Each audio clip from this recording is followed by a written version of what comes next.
단거리 미상 발체 발사 후에 모습을 감췄었죠. 김정은 위원장, 북한 위원장이 공개 활동에 나서고 있습니다. 또 광폭 행보를 보이고 있는데 또 이와 함께 하노이 회담에서 사전 협상을 맡았던 김영철 북한 노동당 통일전선부장 그리고 김혁철 대미 특별대표 숙청설 이렇게 전해지고 있습니다. 그래서 좀 북한 문제가 심각하게 돌아가고 있지 않나라는 생각을 하는데 이와 관련해서 김형석 전 통일부 차관 연결해서 자세한 이야기 나눠보도록 하겠습니다. 차관님 나와 계십니까?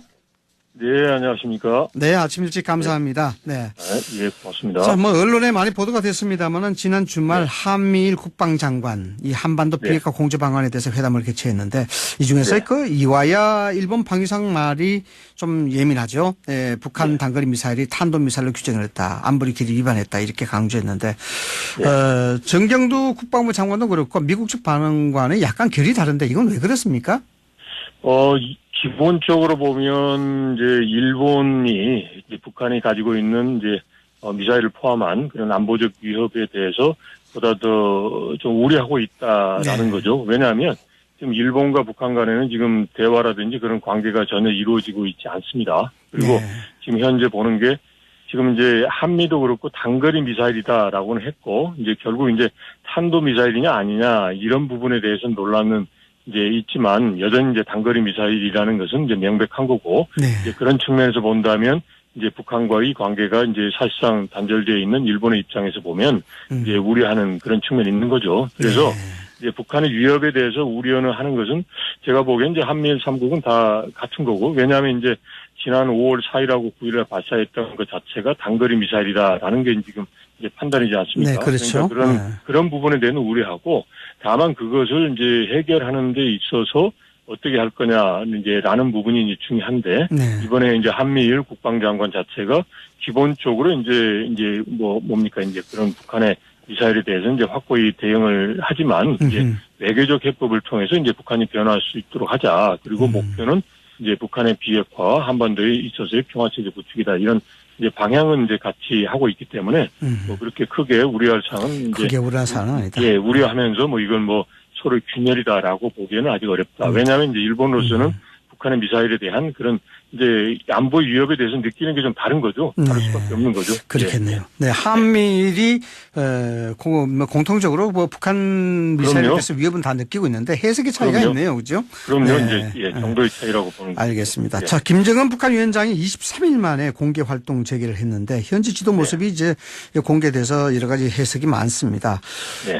이 김 위원장의 행보가 경제로 보십니까, 아니면 군사로 보십니까? 뭐 어느 한쪽으로 이제 단정해서 볼 수는 없고요. 여러 가지 복합적인 메시지를 가지고 있다라고 복합적이다. 봅니다. 일단은 우선은 보면 지금 김정은 위원장이 이제 5월 9일 날 이제 단거리 미사일 발사 후에 이제 처음으로 나온 행보란 말이죠. 그렇죠.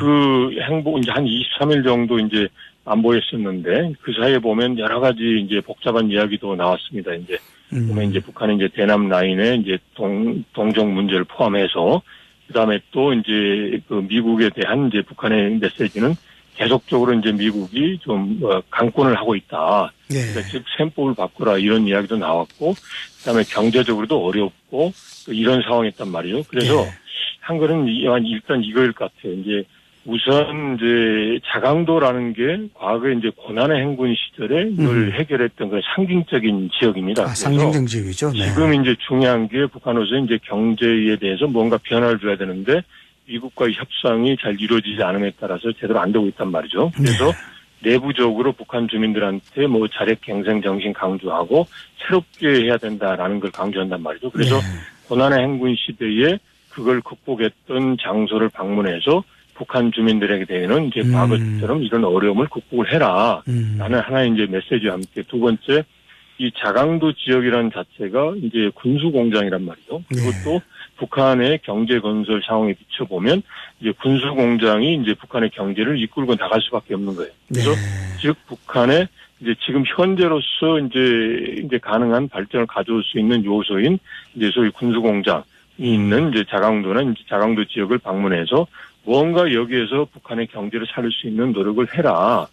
라는 메시지를 이제 주는 거죠. 그러면서 그 속에서 보면 여러 가지 이제 새로운 뭐 자동화 공정을 포함해서 뭐 여러 가지 이제 그 공정에 있어서의 혁신을 많이 강조를 합니다. 네. 그러면서 이제 그 유유자재의 경우에 이것은 이제 인민 소비품을 만들어야 된다 이런 이야기도 하고 있어서 이제 경제에 대해서 이제 강조하는 것도 있고, 그다음에 세 번째는 이 아무래도 이제 본인들은 이제 경제 건설을 위한 공장이라고 그랬지만 외부에서 보면 이제 군수 공장이란 말이죠. 그렇죠. 북한의 핵과 미사일을 만드는 거. 그러면 여기에 대해서 이제 최고 지도자가 갔다 그러면 대외적인 메시지도 있는 거죠. 이제 이렇게 계속 제재 해제를 안 해주고 그러면 우리는 이 길로 갈 수밖에 없다.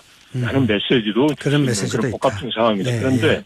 이제 만약에 이제 세 번째 같은 경우는 이제 북한이 그런 생각을 했다면 아주 잘못된 게 미사일을 생산을 했습니다. 그러면 그걸 가지고 이제 자체적으로 북한의 무장력이 강화는 되겠지만 이걸 이제 과거처럼 이제 뭐 제3국에 이제 판매한다든지 이거는 도저히 불가능한 거란 말이죠. 그렇겠죠. 그래서 이걸 가지고 뭐 경제난도 극복하겠다라는 생각을 이제 만약에 북한의 지도부들이 했다면 그건 잘못된 거겠죠. 하여튼 네. 결론적으로 말하면 김정은 위원장이 정말 이제 복잡한 상황에서 복잡한 메시지를 주기 위한 행보를 보였다라고 이제 평가를 할 수 있겠습니다. 네. 그럼 차관님 이 부분은 어떻습니까? 저 김혁철 특별대표 그리고 네. 김영철 강제노역 뭐 숙청설 네. 이게 되고 있는데 이거 뭐 어떻습니까? 주인이가? 네. 일단은 전체적으로 보면 이제 가능성은 있어 보입니다. 그러니까 이제 구체적으로 뭐 이게 처형됐고 숙청됐다 이런 구체적인 수준보다도 이제 기존에 지금 이 작년부터 보면 이제 그 미국과의 협상 라인에 네. 전면에 나섰던 게 이제 김영철 통전부장이고, 그리고 또 올해 1월부터 해서 이제 미국에 그 특사로 갔을 때 이제 김혁철이 등장했단 말이죠. 그렇죠. 그래서 네. 이 사람들이 있다가 2월 말 하노이 회담 결렬 이후에 이제 이 사람들의 역할이 급격하게 이제 사라져버렸잖아요. 그러니까 지금 이제 이야기 나온 대로 여러 가지 뭐 혁명화 교육 중에 있다, 또는 뭐 심지어 뭐 처형됐다, 뭐 이런 소위 그 나쁜 의미에서의, 그러니까 이제 부정적 의미에서의 협상 라인에서 배제된 거는 이제 배제된 것 같아요. 그리고 그 협상 라인에 등장한 것은 이제 뭡니까 이용호하고 그다음에 이제 그저 최선희가 나오고 있기 때문에 이 두 사람 김영철과 김혁철은 일단은 대미 협상하는 데 있어서 지금 현 단계에서는 이제 옆으로 좀 비껴나 있는 게 아니냐, 라는 이제 그런 상황은 확실히 보이고요. 다만 이제 구체적으로 이제 어떤 정도로 이제 소위 말하는 언론에서 말하는 뭐 여러 가지 이제 페널티 받는 거 있지 않습니까? 네네. 총설 이거는 좀 확인을 해봐야 되지 않나 싶습니다. 네. 만약에 말이죠. 김혁철 대표 예. 같은 경우에 숙청이 됐다 그러면은 네. 미국에서 향후 어떻게 그게 사실 확인되면은 반응을 할까요? 일단 미국도 지금 거기에 대해서는 뭐 확인 중에 있다라는 네, 입장이지 그렇죠. 않습니까? 네. 그런데 만약에 이제 김혁철이 이제 일부 언론에서 나온 대로 해서 뭐 이제 총살됐다, 이 정도 된다 그러면 이제 미국의 입장에서는 이제 같이 그동안에 협상을 했던 이제 파트너죠. 그 네. 협상 파트너가 그런 쪽으로 이제 처벌을 당했다. 그러면 이제 아무래도 이제 북한의 그런 협상 태도 또는 협상의 입장에 대해서 이제 달리 생각해야 되지 않을까 싶기도 해요. 네. 왜냐하면 이제 김혁철과 그다음에 김영철이 쭉 미국에 이야기를 했을 텐데 이제 그 사람들을 이제 처벌을 했다 그러면 이제 그 사람들이 제시했던 입장과 이제 다른 쪽으로 가지 않느냐. 보통 네. 우리가 보면 협상을 할 때 입장을 바꿀 때 협상에 나서는 이제 협상자를 바꿔버리지 않습니까? 네, 그러니까 바꾸죠. 네. 이제 그런 이제 북한의 입장이 바뀌지 않았느냐라고 미국이 생각할 수도 있겠죠. 네.